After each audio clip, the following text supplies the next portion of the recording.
হাতের তালুটা সামনে তুলে ধরল ইচ্ছে। সময়ের সাথে মেয়েদের রং গাঢ়তর হয়েছে, আরো বেশি রং পেয়েছে প্রাপ্তর নামটা। হাত ধোয়ার সময় অনেক ডলেছে, ওঠেনি সে নাম। যেমনভাবে ওই মানুষটার প্রতি ওর অনুভব গাঢ় হতে শুরু করেছে, তেমনভাবে হাতের মেহেন্দিতেও ওর নাম গাঢ় হচ্ছে ক্রমশ। চোখ ভরে উঠল ইচ্ছের।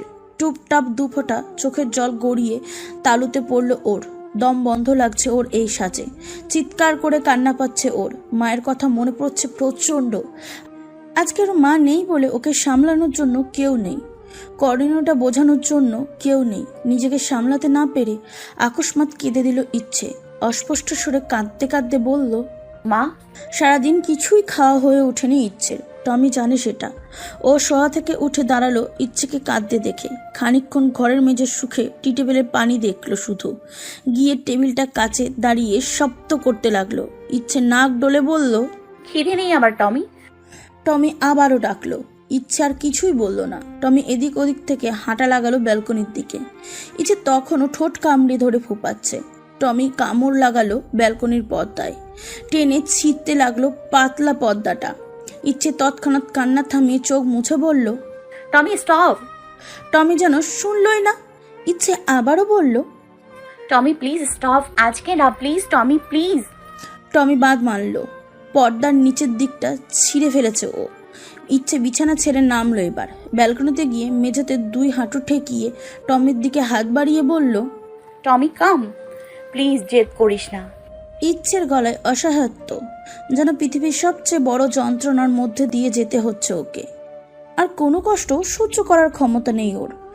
টমিকে না থামতে দেখে আরো জোরে জোরে বলল, টমি প্লিজ, এভাবে প্রাপ্তর মতো পাগলামি কেন করছিস তুই? প্রাপ্তর নাম নিয়ে কথা বলেছে এটা মনে পড়তে আবারও কপাল চেপে ধরে কেঁদে দিল ইচ্ছে। টমির থামার নামই নেই।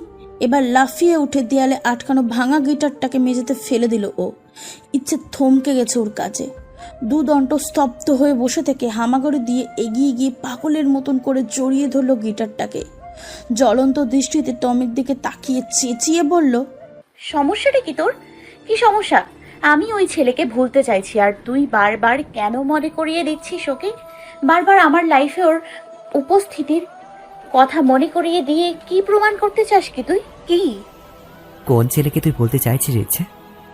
রাকিনের গলা শুনে স্তব্ধ হয়ে গেল ইচ্ছে। ঘাড় ঘুরিয়ে রুমের দরজায় তাকালো ও। সাদা সোনালির সংমিশ্রণে শেরওয়ানি পরনে রাকিন দাঁড়িয়ে, ঠিক ওর পিছনেই রাখা। ইচ্ছে উঠে দাঁড়ালো, চোখ মুখ মুছে রাকিনের থেকে চোখ সরিয়ে বলল, তুই এখানে? রাকা বলছিল তুই নাকি সারাদিন কিছু খাসনি। ইচ্ছে জবাব দিল না। রাকিন এগোলো। ইচ্ছে হাত থেকে ভাঙা গিটারটা নিয়ে বলল, এটা ভাঙলো কি করে? তোর গিটারটা কে ভেঙেছে ইচ্ছে? নামটা বলছিস না কেন? ইচ্ছে এক পা দুপা করে পিছোতে লাগলো। ও চারপাশে শুধু একটাই নাম বাজতে শুরু করেছে, প্রাপ্ত। ফুপাতে ফুপাতে বুকের মাঝে আঁকড়ে ধরে থাকা ভাঙা গিটারের দিকে তাকালো ইচ্ছে। বুঝলো ও পাগল হয়ে যাচ্ছে ওই নামের জন্য, এই নামধারী মানুষটার জন্য। তাকে ছাড়া অসহ্য লাগছে ওর সবটা। কয়েক মুহূর্ত সবটা মনে করে নিজের মস্তিষ্কের নিউরনগুলো অদৃশ্য জোর খাটাতে লাগলো একের পর এক। কি হলো ইচ্ছে? চোখ তুলে রাকিনের দিকে তাকিয়ে এক শেষে বলে দিল, আমি প্রাপ্তকে ভালোবাসি রাকিন। অবাক চোখে তাকালো রাকিন। ইচ্ছের উত্তর না প্রশ্নের সাথে যায় না, পরিস্থিতির সাথে। তবে এই ভালোবাসি শব্দটা তো চিরন্তন। নিজেকে স্বেচ্ছায় ভালোবাসার থেকে বঞ্চিত করা যে ইনায়েত নিকনকে ও চেনে, সেই কঠোর মেয়েটিও ভালোবেসেছে শুনে স্তম্ভিত চোখ বন্ধ করে নিল রাকিন। তা যাকেই হোক না কেন, ঠোঁটের কোণে হাসি ফুটেছে ওর। এই মুহূর্তে আর কোনো প্রশ্ন করলো না ও ইচ্ছেকে। ওর হাসি দেখে ইচ্ছে নিজে কি বলেছে সেটা অনুভব করলো। আবারও বিস্ময়ে তাকালো ও ভাঙা গিটারটার দিকে। গিটারটা কে ভেঙেছে? তার উত্তর কি করে তাকে ভালোবাসি হয়? কে ওর সবচেয়ে ভালোবাসার জিনিসটাকে আঘাত করে কি করে ওর ভালোবাসা কেউ হয়ে যেতে পারে? ওর ভিতরের অদৃশ্য সত্তা হয়তো জবাব দিল, ভালোবাসা এমনই। আর যাই হোক, নিজ মুখে উচ্চারণ করা ভালোবাসিকে এখন আর অস্বীকার করতে পারবে না ও। হ্যাঁ, ভালোবাসে ও প্রাপ্তকে। এই স্বীকারোক্তিতে যদি এত সুখ থাকে, সেই সুখ থেকে নিজেকে বঞ্চিত করতে পারবে না ও। রাকিনের দিকে তাকিয়ে ইচ্ছে কাঁদতে কাঁদতে বলল, আমি প্রাপ্তকে ভালোবাসি। রাস্তায় গুন্ডামো করা ওই গ্যাংস্টারকে আমি ভালোবেসে ফেলেছি রাকিন। এই বিয়ে আমি করতে পারবো না রে, এই বিয়ে আমি করতে পারবো না। রাকিন মৃদু হাসিটা ঠোঁটে রেখেই তাকিয়ে রইল ওর দিকে। ইচ্ছের কাছে হাসিটা তাচ্ছিল বলে মনে হলো। ও কাঁদতে কাঁদতেই বলল, জানি কথাগুলো তোকে বলতে অনেকটাই দেরি করে ফেললাম। কি করব বল, আমার নিজেরই বুঝতে বড্ড দেরি হয়ে গেছে। কিন্তু এখন বেশ বুঝতে পারছি ওকে ভালোবাসি। ওকে ছাড়া আর কাউকে জীবনে মানতে পারবো না আমি। আমাকে তোকে হ্যাক করার ভুল ধারণা নিয়ে খেয়া যেভাবে নিজের ভালোবাসাকে বিসর্জন দিয়েছিল, আমি সেভাবে নিজের ভালোবাসাকে বিসর্জন দিতে পারবো না রাকিন। আমি প্রাপ্তকে ভালোবাসি, তোকে বিয়ে করতে পারবো না। এই বিয়ে হবে না রাকিন, আমি বিয়েটা করছি না। ক্ষমা করে দিস আমাকে। আম সরি। কথা শেষ করে ইচ্ছে এক মুহূর্তও দাঁড়ালো না, ছুট লাগালো। রাকিন জানতো ওর মতের জন্য অপেক্ষা করবে না ইচ্ছে, তাই দাঁড়িয়ে রইল চুপচাপ। কিন্তু ইচ্ছেকে হাত ধরে দরজায় আটকিয়ে দিল নওশাদ সাহেব। পুরোটা না শুনলেও ইচ্ছের বলা শেষের 3 লাইন স্পষ্ট শুনেছেন তিনি। ইচ্ছের হাত ধরে রেখে বললেন, এসব তুমি কি বলছো ইচ্ছে? আজকে তোমার বিয়ে। রাকিন, তুমি কেন কিছু বলছো না? কি বলছো ও এসব? কোথায় যাবে তুমি ইচ্ছে? ওকে যেতে দাও আঙ্কেল, আজ ওকে আটকেও না। রাকিনের কথায় অবাক হলেন নওশাদ সাহেব। এইভাবে ইচ্ছে বেরোতে গেলে ওর বাবার সম্মানটা কোথায় গিয়ে দাঁড়াবে তার ধারণা আছে তার। কিন্তু রাকিনের সে পরোয়া নেই। ইচ্ছে রাকিনের দিকে তাকিয়ে মুচকি হেসে বলল, থ্যাঙ্কস। আমি জানতাম তুই বুঝবি আমাকে। তবে আজ চাইলেও কেউ ইচ্ছেকে আটকাতে পারবে না। আসছি। গায়ের জোরে বাবার হাতের মুঠো থেকে ঝাড়া মেরে নিজের হাত ছাড়িয়ে নিল ইচ্ছে। রাকিন হেসে দিয়ে নিজের গাড়ির চাবিটা ছুঁড়ে মারল ইচ্ছের দিকে। চাবিটা ক্যাচ করে লেহেঙ্গাটা খানিকটা উঁচিয়ে ধরে উচ্ছ্বাসে দৌড় লাগালো ইচ্ছে। থমকে দাঁড়িয়ে থেকে বিয়ের কনেকে দৌড়াতে দেখলো পুরো বাড়ি। সিঁড়ি বিয়ে নিচে নেমে ড্রয়িং রুমের এক গাদা মানুষের দৃষ্টিকে পাত্তা না দিয়ে গার্ডেনের আকাশে জ্বলা আতশবাজির আলোতে মরিচ বাতিতে সাজানো রাস্তা দিয়ে দৌড়ে এসে গাড়িতে উঠল ইচ্ছে। টমিও ওর পিছন পিছন দৌড়ে এসে গাড়িতে উঠেছে। এক হাতে সিট বেল্ট লাগাতে লাগাতে টমিকে আর এক হাতে আদর করে দিল ইচ্ছে। অতঃপর স্টার্ট দিল গাড়িটা। গন্তব্য প্রাপ্ত। হাত দুটো ফাইল হাতে বিস্ময়ে থেমে আছে খই। খানিকটা সময় পর ওর আর প্রাপ্তর আংটি বদল। শাড়ি পরে মেঝেতে হাঁটু জড়িয়ে বসে এক ধানে বাইরে তাকিয়েছিল ও। হুট করে মিষ্টি ঘরের কেয়ারটেকারকে সাদিক সাহেবের বাসার দিকে ছুটতে দেখে সন্দেহ হলো খোয়ের। জিজ্ঞাসা করতে সেই ফাইল দুটো দেখালো ওকে। স্কুলের নির্মাণ কাজে দ্বিগুণ টাকা চেয়ে মিষ্টি ঘরের নোটিশ পাঠিয়েছে ইনশিয়া, সেটাও আজকের মধ্যে। নইলে স্কুলটাকে ইনশিয়া নিজেদের করে নেওয়ার ক্ষমতা রাখে। তার সব রকমের আইনি কাগজপত্রের প্রমাণও পাঠিয়েছে নোটিশের সাথে। যেখানে রাকিন নিজে এই কাজের দায়িত্বে ছিল, সেখানেও এরকম ছলচাতুরি সম্ভব বলে ধারণাতে ছিল না ওর। খই কেয়ারটেকারকে বলল। জিভ দিয়ে ঠোঁট ভিজিয়ে নিল খই। আপাতত কিছুই মাথায় ঢুকছে না ওর। কেয়ারটেকার বলল, এসব কি মামা? এই নোটিশ? হ্যাঁ মা, আমিও তাই ভাবতেছি। এমন কোনো নোটিশ তো আসার কথা না। তাদের টাকা দেওয়ার তারিখও এত দূর তো শেষ হবার কথা না। আর টাকার অ্যামাউন্ট বা এত কেন? নোটিশ পাঠানোর যে তারিখ দেওয়া আছে সে তারিখে নোটিশ না পাঠিয়ে আজ লাস্ট ডেট দেখে নোটিশ পাঠানোর কি মানে? সব দিক দিয়ে মিষ্টি ঘরকে হয়রানি করার চেষ্টা। এসব কেন করছে ইনিশা? শুধুমাত্র বেশি টাকা আদায়ের জন্য? ফাইলটা দাও কই। সাদিক সাহেব বা পার্থকে জানাতে হবে বিষয়টা। আজ রাত 12টার মধ্যে এর একটা বিহিব না করলে কালকে ইনিশা লোক পাঠাবে বলেছে। উনি হাত বাড়িয়ে নিতে চাচ্ছিলেন ফাইলটা। খই হাত সরিয়ে নিয়ে শান্তভাবে বলল, কাউকে জানাতে হবে না মামা। জানাতে হবে না মানে? না জানলে এসব মিটবে কিভাবে? ইনাশার আর্কিটেক্ট জানে এসব? জানি না, তবে ওনাকে দেখে যথেষ্ট ভালো মনে হয়েছিল আমার। উনি জানলে এমনটা ঘটতে দিতেন বলে মনে হয় না। খই বুকে আঁকড়ে ধরল ফাইলটা। আর কয়েক মুহূর্তে ওর জীবন অন্যের নামে হয়ে যাবে। শেষবারের মতন রাকিনকে দেখার লোভ কি করে সামলাবে ও? নিজেকে অন্য কারোর নামে করে দিয়ে আর নকশাদারকে নিজের বলতে পারবে না যে। খই ধরা গলায় বলে উঠল, আমি ইনাশায় যাব মামা। বিস্ফোরিত চোখে তাকালেন ভদ্রলোক। মিষ্টি ঘরে আসার পর থেকে খই মিষ্টি ঘর আর সাদিক সাহেবের বাসা ছাড়া অন্য কোথাও পা রাখেনি। পড়াশোনা নিয়েই থেকেছে সবসময়। হুট করে এইভাবে বেরোতে চাওয়া, তাও আবার আজকে এই সময়। ওর কথা শুনে ভদ্রলোক কড়া গলায় বললেন, কি বলছো কি তুমি? ইনিশায় যাবে মানে? আজ তোমার আর পার্থর বাবার এঙ্গেজমেন্ট। আজই নোটিশের লাস্ট ডেট। তাই বলে তুমি এখন ইনিশা যাবে? কোনো প্রয়োজন নেই তোমার যাওয়ার। ফাইলটা আমাকে দাও। আমি সাদ্দিক সাহেবকে বলে সাইফওয়ান বাবাকে দিয়ে ব্যবস্থা নিতে বলবো। আর তুমি? ধপ করে ভদ্রলোকের পায়ের কাছে বসে পড়ল খই। আজকে উঠলেন ভদ্রলোক। খইয়ের চোখের জল পায়ের পাতার উপর পড়ছে তার। খই মাথা নিচু করে মাটিতে দৃষ্টি স্থির রেখে বলল, আমার এই একমাত্র চাওয়াকে ফিরিয়ে দেবেন না প্লিজ মামা। আর কোনো দিনও কিছু চাইবো না আপনার কাছে, কোনো দিনও না। আমাকে মিষ্টি ঘরের জন্য এটুকু করার সুযোগ দিন প্লিজ। ভরসা রাখুন আমার উপর। কাজ শেষেই ফিরে আসবো আমি। প্লিজ মামা, প্লিজ। ভদ্রলোক নির্বিকার। এইভাবে কেউ আকুতি করতে পারে জানা ছিল না তার। তবু অনেকবার অনেকভাবে মানা করেছে সে খইকে। তাতে খইয়ের কান্না বেড়েছে শুধু। উপায় না দেখে উনি রাজি হলেন খইয়ের কথায়। উঠে দাঁড়িয়ে হাতের পিঠে চোখ মুছল খই। ঠোঁটে হাসি ফুটিয়ে আসছে বলে লোকচক্ষু এড়িয়ে বেরিয়ে আসলো মিষ্টি ঘর থেকে। ওর যাওয়ার দিকে বিস্ময়ে তাকিয়ে রইলেন কেয়ারটেকার। খইয়ের আকুতি কি শুধুই মিষ্টি ঘরের জন্য ছিল, নাকি বড়সড় কোনো ভুল করে বসলেন তিনি? ইনশিয়ায় কেবিনে বসে নিজের ইচ্ছে মতন এই প্রথমবার মদ খেয়ে শান্তি পাচ্ছিল নিজাম। রাকিন, রাজিম মাহমুদ দুজনেই আজকে বিয়েতে ব্যস্ত। ওকে আটকানোর কেউ নেই আজ। এই এত বড় বিল্ডার্স কোম্পানির এত ভালো পজিশনে থেকেও মনের শান্তি নেই ওর। নেশা করতে অভ্যস্ত বলে রাজিম মাহমুদ সব সময় কাজের চাপে রাখেন ওকে। আর এটাই ওর পছন্দ না।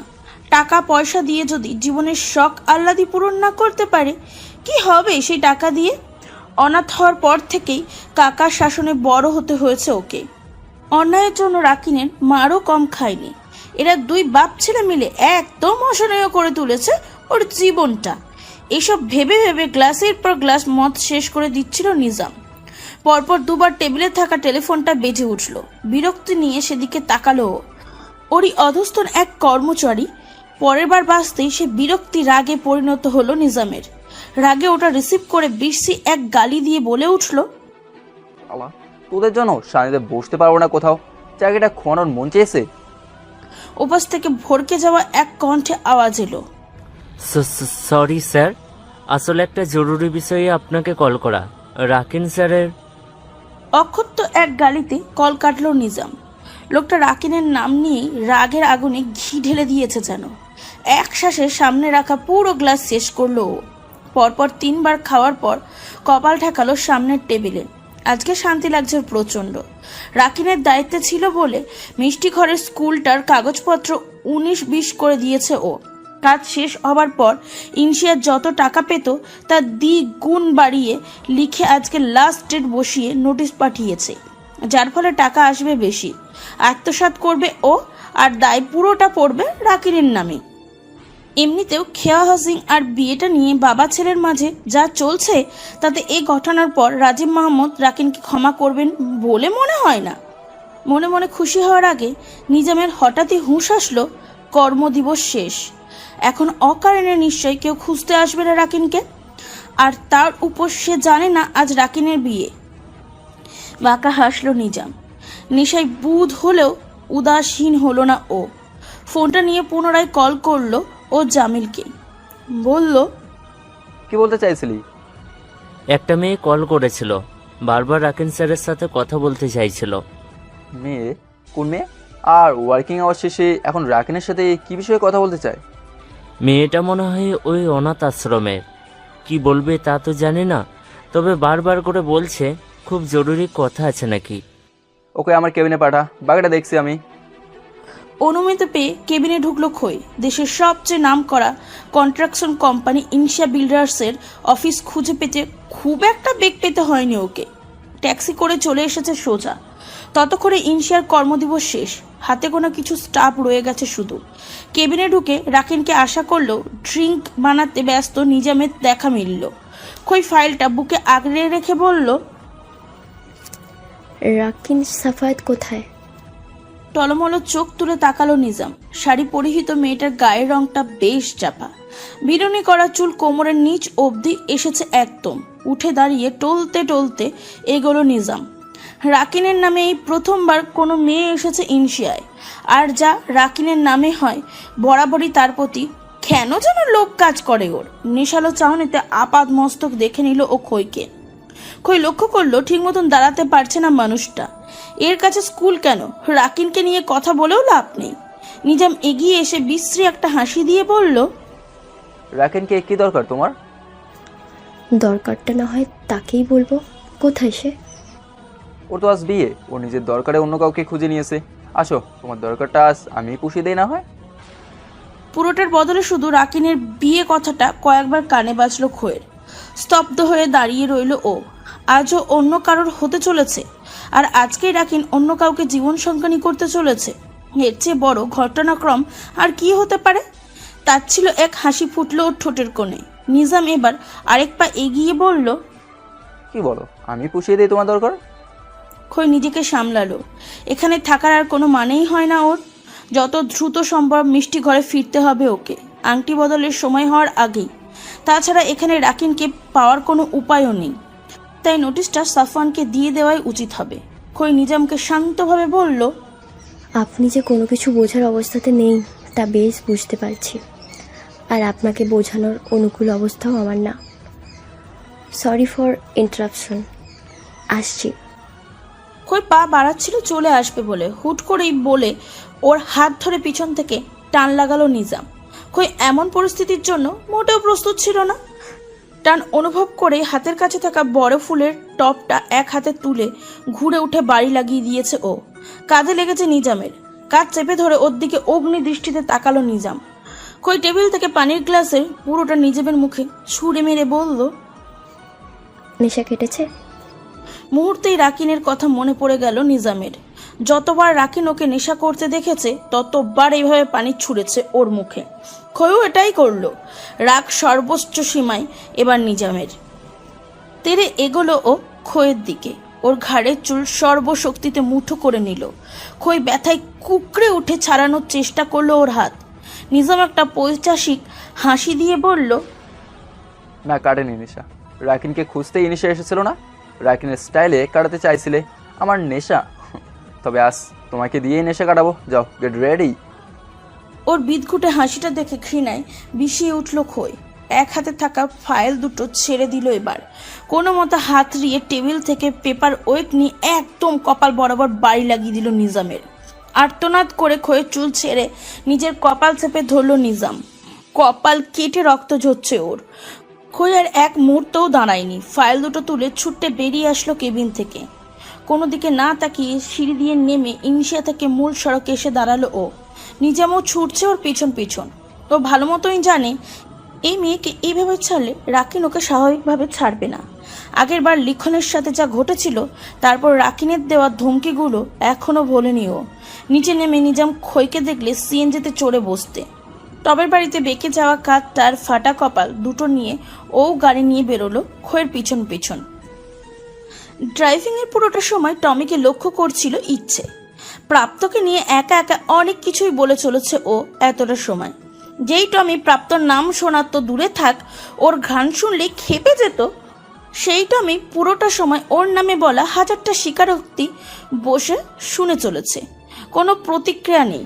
ব্যাপারটা যেন পছন্দ হলো না ইচ্ছের। টমিকে খেপাবে বলে খানিকটা ঝুঁকে ওর কানে ফিসফিসিয়ে বলল, তোকে কি বললাম এতক্ষণ, গ্যাংস্টারকে ভালোবাসি। মানতে পারবি তুই এটা? টমি নীরবতা বলে দিল, তুমি পারলে আমিও পারবো। এইভাবে যে প্রাপ্তকে টিচ করে জবাব দিচ্ছে টমি, সেটা বুঝতে ভুল হলো না ইচ্ছে। ও হেসে দিয়ে আবারও সিরিয়াস ভঙ্গিমায় বলল, এভাবে চুপচাপ যদি প্রাপ্তকে মেনে নিস, ব্যাপারটা কি ভালো হবে টমি?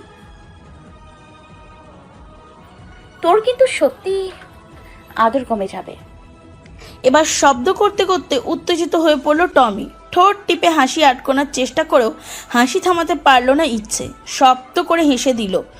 টমি লাফিয়ে ওর কোলে উঠে সামনের দু পায়ে স্টিয়ারিংয়ের খামচি লাগালো। চোখ তুলে সামনে তাকালো ইচ্ছে।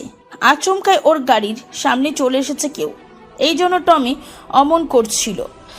সামনে কে সেটা লক্ষ্য করার সময় না নিয়ে স্টিয়ারিং ঘুরিয়ে নিল ইচ্ছে। কাজ দেয়নি তা। মানুষটাকে এক প্রকার ধাক্কা লাগিয়ে গাড়িটা রাস্তার কিনারের দিকে ঘুরে গেছে। ইচ্ছে সর্বোচ্চ চেষ্টা করলো ব্রেক করার, কিন্তু গাড়ি নিয়ে একটা গাছের সাথে বাড়ি খেয়ে তবেই থামলো। গাড়ির সামনের কাঁচ ভেঙে একাকার। গাড়ির হর্ন নির্বিচ্ছিন্নভাবে বেজে চলেছে। বেশ অনেকটা সময় পর স্টিয়ারিং থেকে আস্তে ধীরে মাথা তুলল ইচ্ছে। জ্ঞান হারায়নিও, তবে কপাল কেটে গেছে। পুরোটা বুঝে উঠতে কয়েক দণ্ড পার করে দিল ইচ্ছে। মাথা ঝিমঝিম করছে ওর। কোলের উপর থেকে টমি সরে গিয়ে সামনের দিকটা থেকে ঢেকে দিয়েছে ওকে। ভাঙা কাঁচ ওর গায়ে লাগার উপায় রাখেনি টমি। ইচ্ছে তাড়াতাড়ি সিট বেল্ট খুলে নামালো টমিকে। সারা গায়ে পরখ করে দেখে নিল কোথাও ওর লেগেছে কিনা। দুটো জায়গা কাঁচ ফুটেছে টমির। ইচ্ছে টমিকে ধরে কান্না প্রায় গলায় বলল, I am sorry dude, I am sorry. Tommy লেজ নাড়ালো। হু হু করে কেঁদে দিল ইচ্ছে। কাপা কাপা হাত এগোলো টমির গা থেকে কাজগুলো সরাবে বলে। পারল না। টমি নিজে থেকেই গা ঝাড়া মারল নিজের। ইচ্ছের গায়ে গা ঘেঁষে বুঝালো ও ঠিক আছে।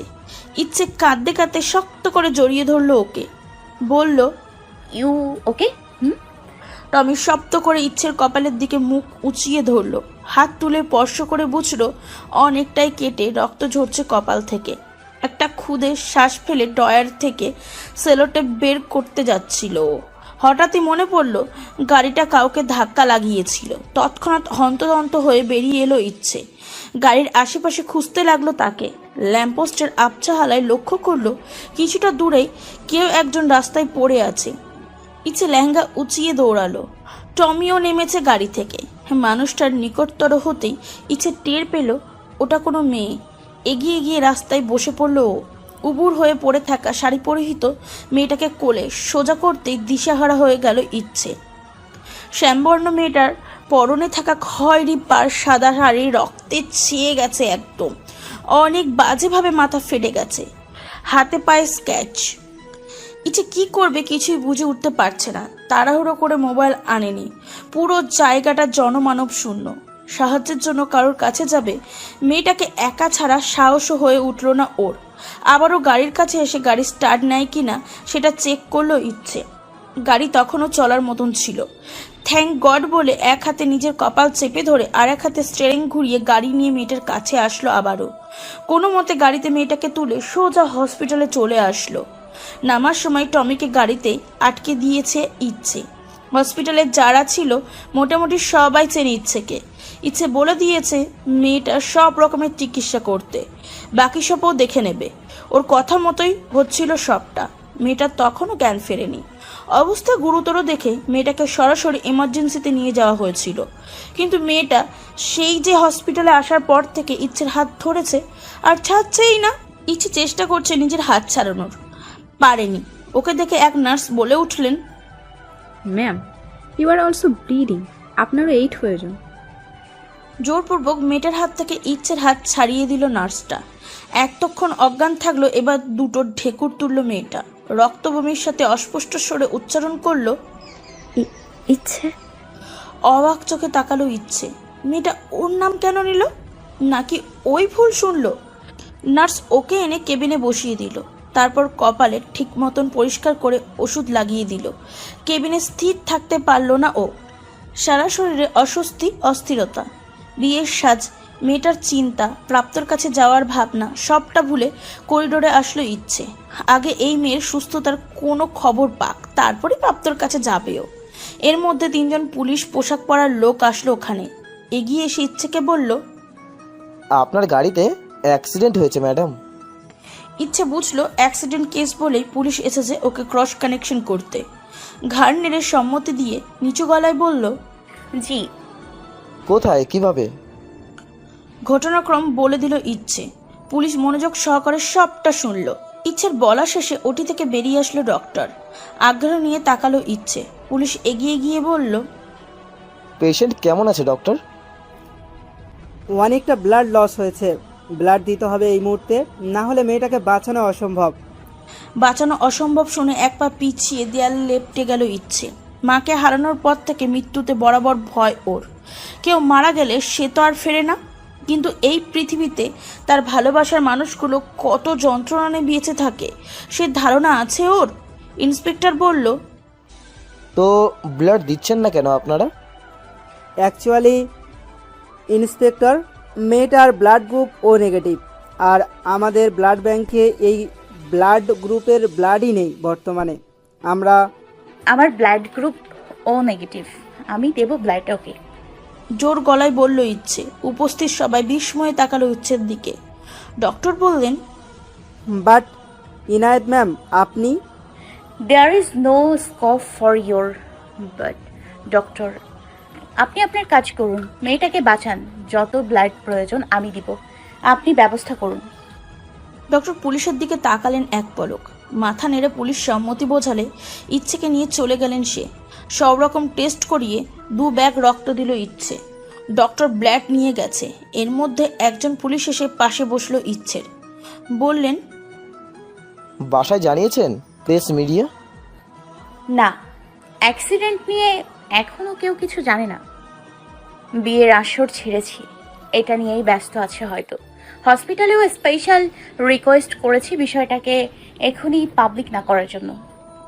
মুচকি হেসে ইচ্ছে উঠে বসলো। নার্স এসে খানিকটা সেবা যত্ন করে গেল ওর।